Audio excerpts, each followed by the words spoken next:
Hello, podcast listeners. We know podcasts are a great way to catch up on a program that you may have missed on KSJE, and it's provided as a free service of this radio station. But you know, KSJE is now listener-supported, and so while you enjoy this podcast, we hope that you'll also take some time to join KSJE. Become a member today. It's quite easy to do. Just go to our website at ksje.com/support and pick the level of support that best matches your budget. Thanks again for listening. Here's your podcast. This program is supported by San Juan Health Partners Urology, providing a wide range of personalized services for the whole family, including children. Our caring professionals are dedicated to helping meet your urology health needs with skill, experience, and service you need. For a complete listing of our services and to learn more, visit sanjuanhealthpartners.com or call 505-609-6300. San Juan Health Partners Urology, a division of San Juan Regional Medical Center. Let me turn to my guests who are here with me this morning. Welcome back to the KSJE microphones. Aztec Mayor Victor Snover is here. Mayor, good morning. Good morning, Scott. Thanks for having me. You bet. Thanks for coming back in. Also, you brought with you, as I mentioned, one of your co-compliance officers who is with us this morning, Andrew DiCamillo. Andrew, good morning to you. Good morning. Thank you for coming in as well. Thank you. Good to have you both with us and talk a little bit about things that are going on in the city of Aztec. And Mayor, let me start with you a little bit about an event and an issue, I think, that gets controversial when we talk about it, and that is the Second Amendment. And Aztec, to its credit, I think, has one of the only communities in New Mexico that has really taken a stand about this, and maybe different from a lot of other communities, specifically here in San Juan County, too. Yeah, we have. That obviously is a very, very sensitive issue. True. Understandably, I get the idea and the excitement and the passion around the Second Amendment. It's one of those things that's guaranteed in our Constitution. And I personally am a gun owner. I served 22 years in our nation's military to protect those rights. And like I said, I do own guns. I think it's a great thing to have, to be able to own firearms and to bear arms, and I'm a supporter of the Second Amendment. But on the other hand, I don't think that these issues are as cut and dried as other folks, kind of try and, put them out there as being, it's this or that, it's one or the other, it's black or white. And I just don't see it that way. I think that there is room, and I think it's our responsibility to have sensible gun control measures on the books, especially in 2019. Right. And the issue, I guess, that brought this to the forefront was the state legislature passing some gun legislation that a lot of folks in this area did not agree with, perhaps, and the governor signed it, and folks were very concerned about some of these pieces of legislation. I'm not sure if they actually read them, but they were concerned about them, and so we saw community after community passing ordinances. It wasn't really even just a resolution, I guess, not even an ordinance. Right. Just stating that they were in support of the Second Amendment and maybe some other language to that effect. It came before the city commission in Aztec, and there was a lot of certainly community involvement, to say the least. To say the least. There was a lot of community involvement. We had a lot of folks exercise their First Amendment rights, come to our open meetings, right, and express, in many cases, their displeasure with what they believed was our position as a commission. And a lot of the language in some of these resolutions, and I didn't read every single one from every community in New Mexico that took it on, but the gist of it was that the communities or the municipalities or the counties, as it were not going to use any of their funds to enforce this law because they deemed it, unconstitutional. And my take, and I think a few other of the other commissioners and the advice of our city attorney, was that, one, we're not in that business. We can't decide which laws we are or are not going to enforce. And we tried to make it clear that we are supportive of the Second Amendment. But at the end of the day, the governor signs the laws. We're expected to follow the laws. Our form of government is such that if you don't think that a law is constitutional, you challenge it in court. And in the meantime, you have to follow that law. And that's kind of where we were on it. So seemed a bit premature to me, who's not a politician or anything of that matter, just a radio guy, to pass some of these things before maybe the law had even been signed by the governor and knew it was going to be in place, and then to see if it's even is constitutional or not. I imagine if it goes into effect July 1, on July 2, we'll probably get a court challenge. There will likely, and I don't know anything specific to that, but I can imagine that there are groups that are poised to challenge the legality of that law and the constitutionality of that law, which is their right, which is kind of the whole thing that, at least from my perspective, as the mayor / commissioner, one of 5 commissioners in the city of Aztec, is that we have to, even when we don't agree with these things, or we think that a law is terrible, like some of the folks in this case believe so, or maybe it's poorly written. We can't just be, judge, jury, and executioner on these things. We have this form of government, the legislature, the executive branch, the judiciary branch, and it's set up that way on purpose. Right. So checks and balances. So one branch will not have more influence than the other, hypothetically. And I think what got lost here, at least in Aztec, I can't speak for the others, is that a lot of folks had preconceived notions about what we were doing, based on political leanings or whatever, and we stopped talking to each other. And we were talking at each other. We were getting shouted at a little bit, and some very passionate people, which I respect and I understand that's their right to do, and I'm willing to sit all day long and hear those folks and hear them out.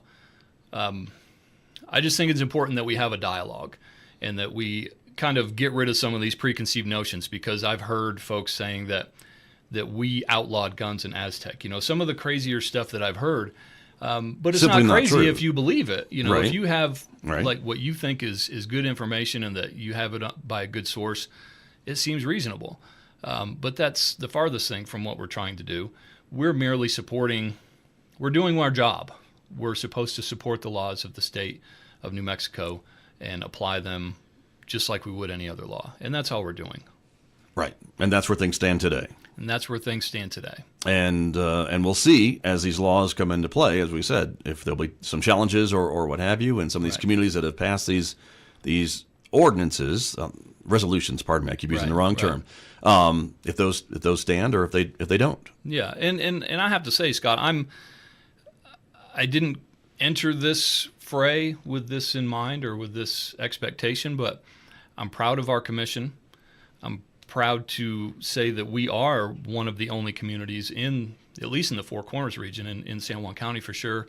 And I don't know about the state, but I believe in the state that has been, had one of these put in front of them, one of these resolutions, that we did not just kind of fall into lockstep and into line with some of the other communities. I don't doubt that there's imperfections in this law, just like every other law. And that's why we have the process. So I'm proud that we stood up to a lot of the pressure, and we kept our city out of danger of being litigated and being sued. And I think at the end of the day, we did the right thing. So. Well, and I think I hope a lot of folks understand, too, that the city of Aztec, the community of Aztec, has a unique perspective on guns and gun violence from the situation and the incident that happened at Aztec High School. And I think they understand, or we should all understand, that some of the folks, and I know folks are very passionate on both sides of this issue, but for your community, it's a very unique perspective, and I think we need to respect that. Yeah, and, that's been kind of a mixed bag. And I have always tried to be, cautious about, I don't want to seem like I'm, the person that's trying to use that as fodder for gain, to stand for my position or to support my position, because honestly, that never even crossed my mind. I've felt this way, and I've had this position forever, but I do wish that folks would take a moment and just remember that. It's so easy for us to get on with our lives and to move, go to work and take care of our kids and paying our bills, to remember that just a little over a year and a half ago, we had 2 kids that were killed in our school by somebody that, and it varies. There's folks that say that these laws wouldn't have stopped this person from having a firearm. I don't know that. But Right. Either way, I think we have to do something. We have to do something to curtail the gun violence that we have in this country. And I think that the laws that were passed, the expanded background check and the domestic violence law where you can't have a firearm if you've been convicted of a domestic violence crime, I think those are perfectly reasonable, and it's a step in the right direction and long overdue. And I like what you said about having a dialogue, not just screaming at each other. I think that doesn't help anybody's side get their point across. Yeah, and I've run across that with individuals in the city, and that's one thing about being a mayor of a small town and a city commissioner, that you are literally on the ground, at ground zero with these issues. I see folks in Safeway that days before were shouting at me or not, that were speaking to me at these different town halls and the city commission meetings. So we're moving through the world, day to day, literally rubbing elbows with some of the people that we disagree with passionately and others that we agree with. So to be able to take stances on these positions and articulate them and be able to explain yourself, not just when you're sitting up on the dais at a city commission meeting and you seem to be kind of elevated of sorts above the fray, that, when you're picking up milk and eggs and you have someone ask you about it, to be able to have those conversations and treat each other with respect and with, decency. And, we're all just trying to make our way through this world and do the best job that we can. And since then, I've had a few conversations with folks, and we still walked away on opposite sides of the issue. But the important thing that that I got out of it was that we were able to have that conversation. While they still disagreed with me, and I still disagreed with them, we had a level of respect and appreciation for each other's position, and we can still see each other at Safeway or at the soccer field or at the high school award ceremony and at least be, cordial to one another and respect one another and have, human decency to one another. And that's really, at the end of the day, what I think is the key, is that we can disagree and still, say hello to one another. Right. And that's what I'm hoping for. I'm glad to hear you say that. I'm glad that happened. Hopefully it will happen more often. I hope so too. And as we all move forward, I think it would be a nice thing to see. But let me change topics just a little bit. Sure. I appreciate your thoughts on that, because there is also some good news to share, I think, for the city of Aztec, and some long in the works projects, which are hoping to maybe revitalize the city, help with economic development in the city. And that was some good news from the same state legislature that passed this other issue that we're talking about, some capital outlay monies. And so we're talking about the East Aztec arterial route that is getting a significant dose of funds, and the North Main Avenue extension project. Right. Those are the two that I'm aware of, right? Excuse me. And so East Aztec arterial, that's been in the works for years, a decade if we're not mistaken. Yes, and it definitely precedes my tenure as city commissioner and mayor. And I'm very proud of this as well, because this is kind of the thing we go back to the state legislature for funds, annually. And unfortunately, with some issues with DOT and some of the other many moving parts in a big project like this, it got derailed a little bit, some appraisal issues, some environmental impact study issues, and we got kind of knocked off track. Unfortunately, it's happened more than once with this project.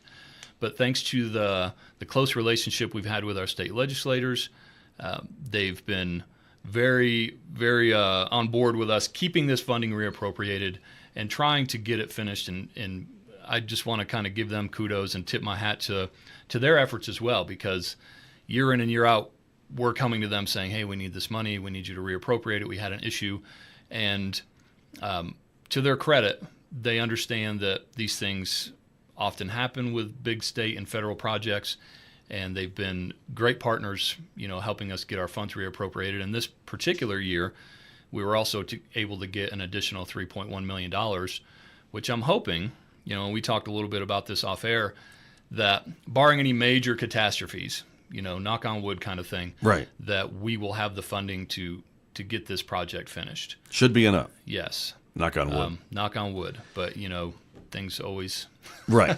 I understand. We don't want to jinx it. But the legislature came through with the money that was requested. And, of course, it helps when the state has money to do that with this year, which they did, and to kind of spread it around the state a little bit. But this has been a long overdue project, and the idea being to build this arterial route around downtown Aztec, try to get some of the heavy through truck traffic away from Main Avenue, and just kind of divert it around the east side of town there, and maybe spur some other development off of that new road. And I anticipate there will be some development out there, service stations, things like that.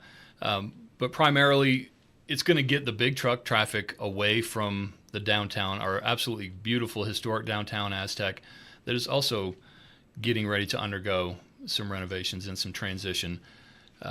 But the whole thought behind that is you got to get the big trucks from coming downtown before you can really do a lot with the downtown. Sure. Right. You come through and you're at a local business, and you can literally feel the building shaking, earthquake-like kind of thing, and it just becomes the norm. So the hope is to get that traffic around, and to kind of segue into the North Main extension.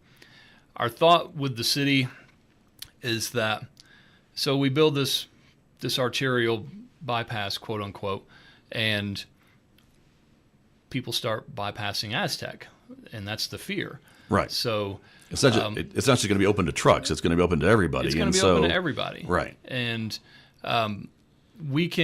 so what can we do to get people to come downtown?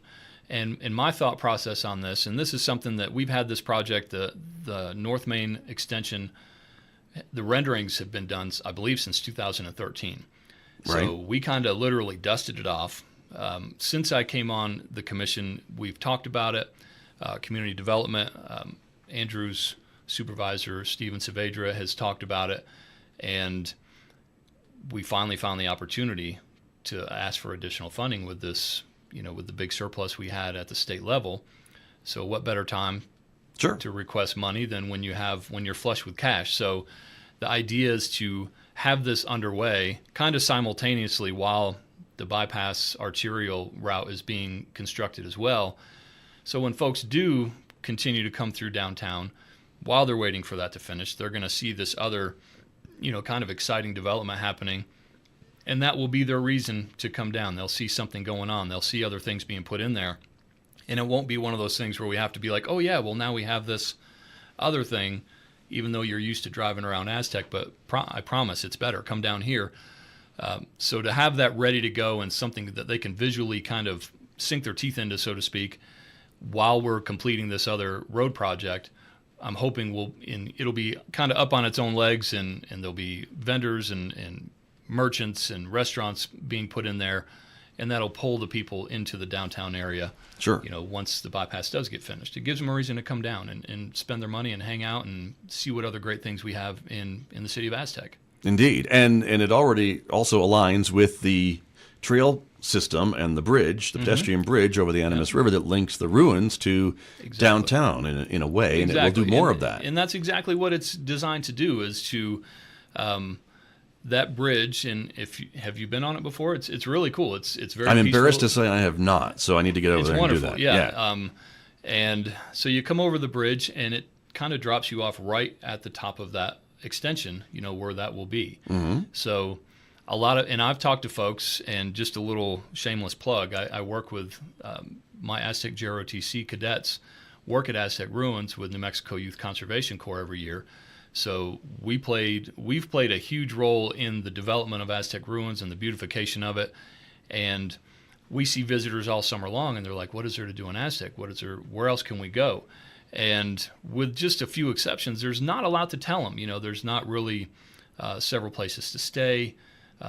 Boutique hotels, that kind of stuff. There's the presidential suites, on the south side of the city. Right. And there's, the step back in.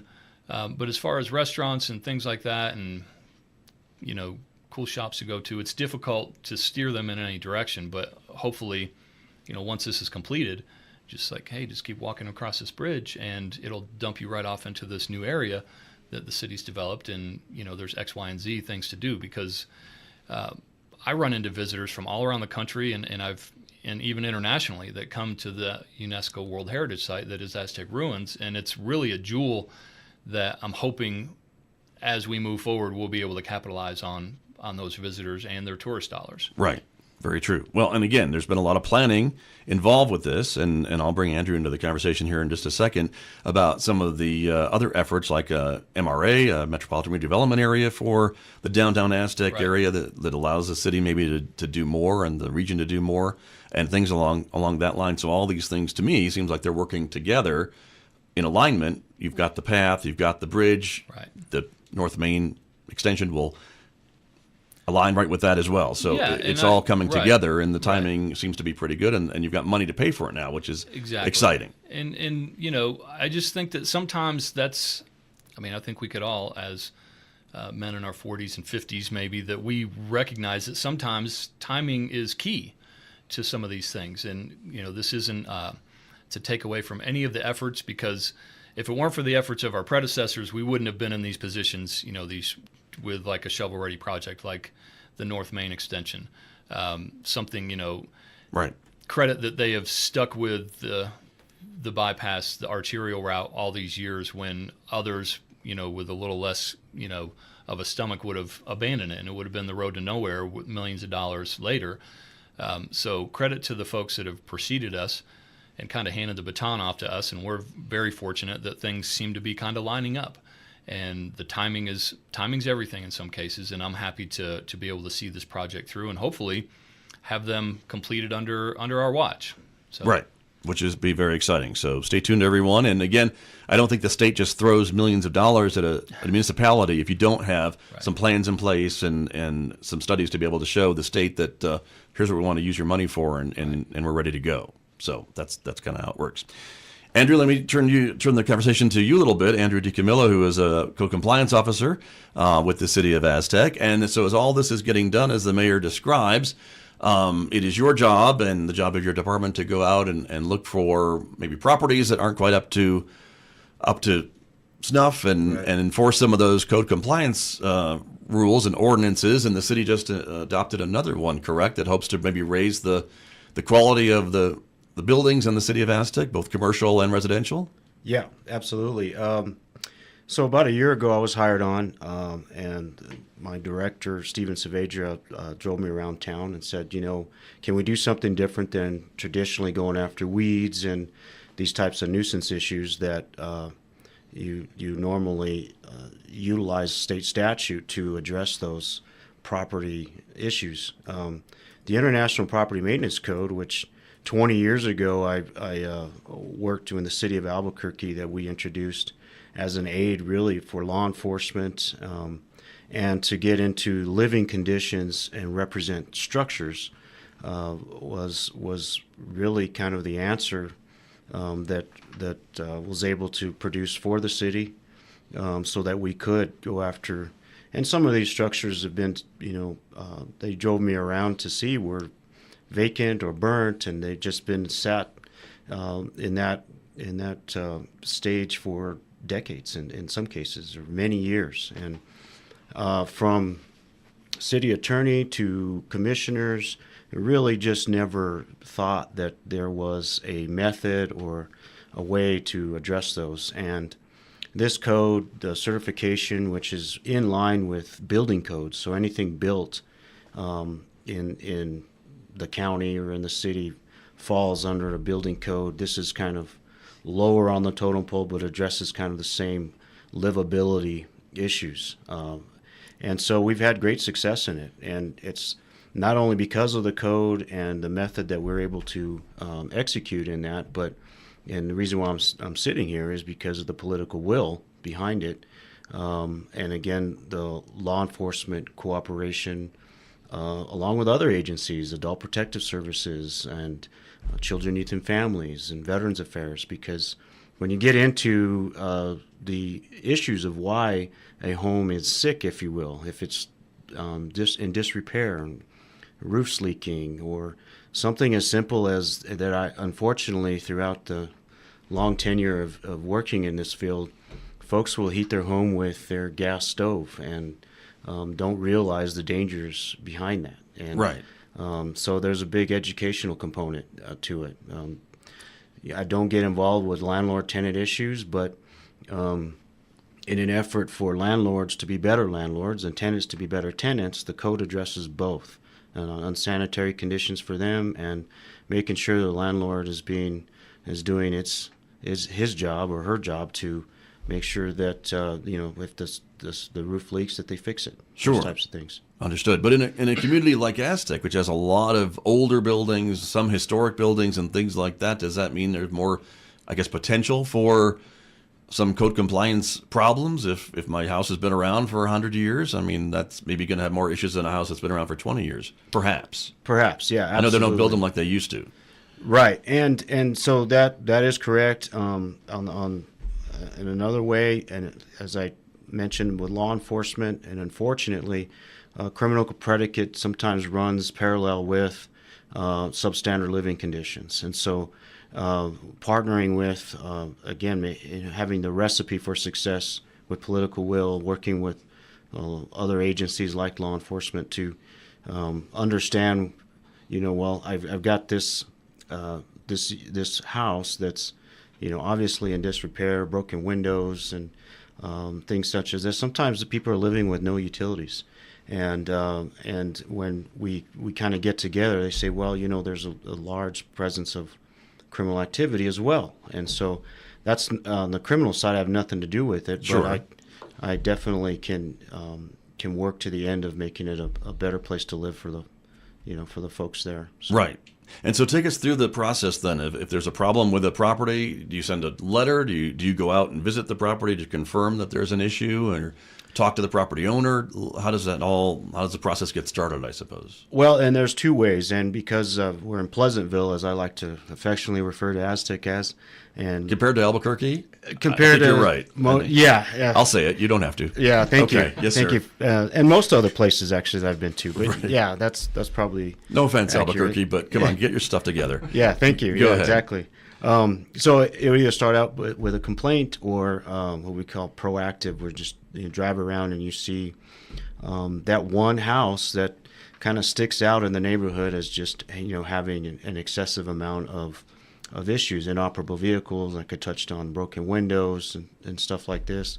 If it's occupied, then I do send an initial letter. Sometimes depending on the severity, it's a courtesy notice. Just letting you know that. Oftentimes that's how we start off with the weeds issues. Is just Right. let you know it is an ordinance, and we'd like for you to clean your weeds and stuff like this. And then it'll escalate up to notice of violation, to what the new code called out, which is a notice and order. So you're notifying them of the violations of the code, and again, depending on severity, and ordering them to take action. So you're ordering that property owner, or sometimes even the tenant, to repair, or if it's severe enough, to vacate the unit. So that gets a little tricky when you're basically ordering people out of their home because it's that bad. And what we've even come across in a couple of cases is to demolish a property because, again, there was a unit in a neighborhood that was burnt and was left basically, with just the walls. Couldn't be salvaged, probably, right? Or repaired in a timely manner, I suppose. Exactly, or they just didn't have the money or able to do it. And so that's something where we said, well, we order it demolished.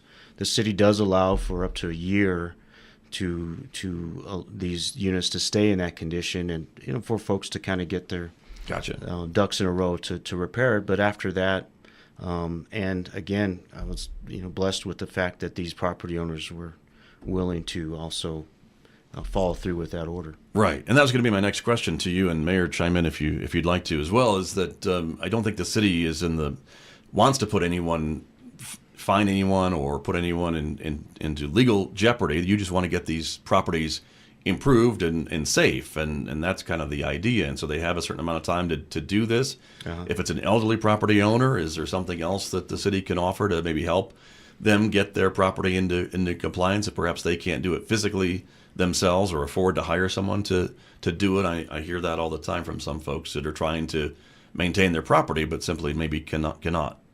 right in a timely Yeah, manner. and that's always been the challenge, and it continues to be the challenge, is to help folks. And again, sometimes, and with the law enforcement folks, we're dealing with elderly people who are being exploited by, Right. again, unfortunately, by their own family, because they're getting their Social Security or disability check, and the grandchildren or children that are living there are living off them, but don't, and they either are involved in criminal activity, or they're also just contributing to the deterioration of the property.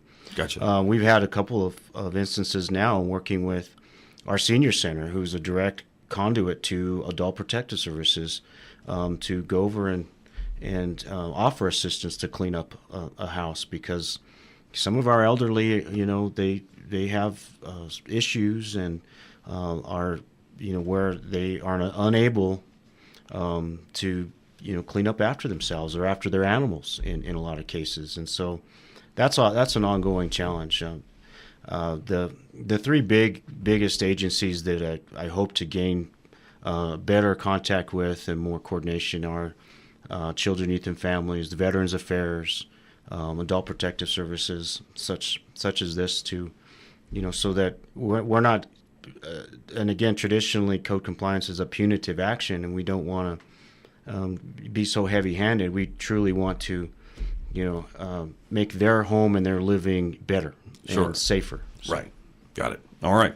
And I know a lot of folks might say, well, what about the city buildings? Are they all in compliance as well? Are their weeds all trimmed and everything else good to go? I mean, that's something you have to follow as well, do you not? Or the city needs to? Absolutely. Yeah. If it's on the books, it's on the books. Right. Right. Okay. Yeah.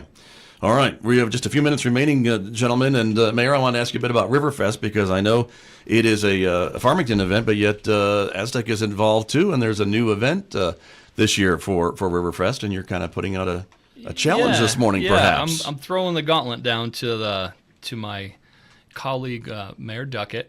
I just found out the other day, I think the folks from San Juan Citizens Alliance are sponsoring the event, the first annual. I don't know exactly what they're calling it. We're going to call it a raft race. Okay. A river raft race, right? Exactly. Right. During Riverfest. During Riverfest on Saturday. Yes. Saturday afternoon, I think we're launching at noon. Currently, the plan is to leave from Penny Lane Dam and to race furiously into Farmington, kind of in the middle of the crowd in downtown where the fest is taking place. I'm excited that the mayor's doing it, and I say it in good fun. I'm competitive by nature, and I'm excited. Hopefully we're gonna have what it takes to squeak out even if we finish second to last. I want to beat Nate Duckett's raft, so we need to squeak that out. So there's the gauntlet. So there's the challenge, yes. and I'm excited to have a good time.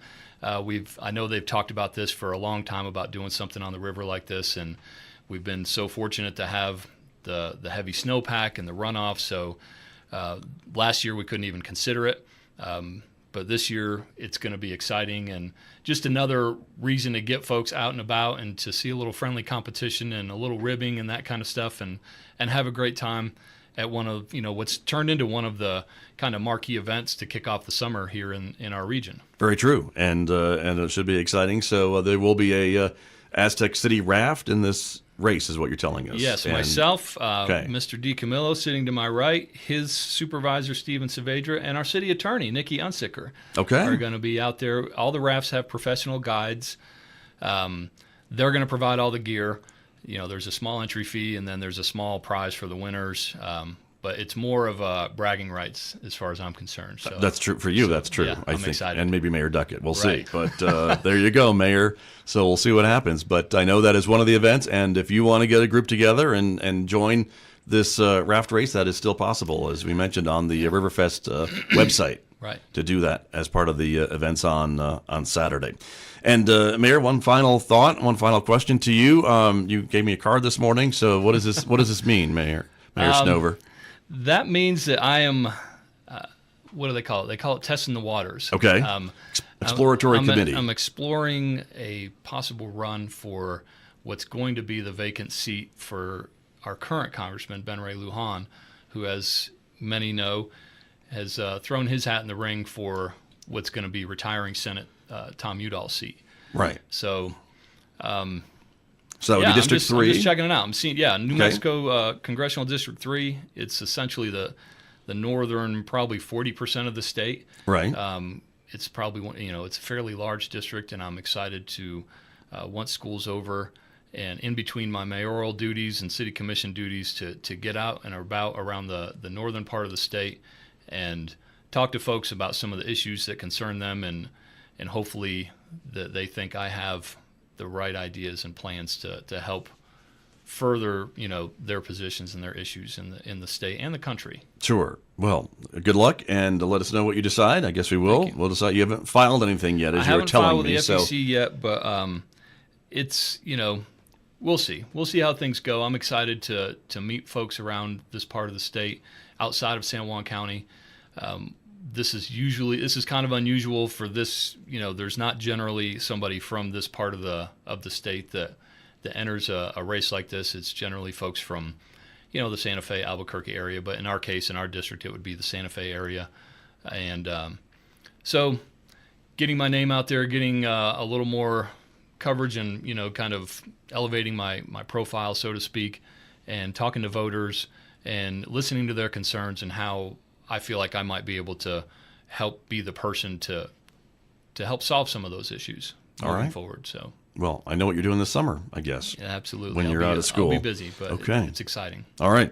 Mayor Snover, always a pleasure. Thanks for coming in this morning. Thank you again. Hope to be back soon. I hope you will. You're welcome anytime. I'll give you an update. Please do. Let me know how that goes. All right. Andrew DiCamillo, thank you for coming in as well. Good luck with code compliance and all the other issues that you're involved with, too. Yeah, thank you very much. All right. Good to be here. You bet. This program is supported by San Juan Regional Medical Center, who's expanding its services to offer low-cost blood screenings all year round, now offering walk-in convenience to get the blood tests you want when you want them. MyLabs, patient-ordered testing, is available in Farmington at the hospital's laboratory and the Outpatient Diagnostic Center on 30th Street. Also in Aztec at San Juan Health Partners Family Medicine at 120 Llanos Street. With nearly 20 tests available, there's an option for everyone. MyLabs, patient-ordered testing, a wellness service of San Juan Regional Medical Center. Did you enjoy that podcast? We hope that you did, and if you did, share it with your friends. And if you really want to keep podcasts like this coming, please support KSJE. You can do it easily online at ksje.com.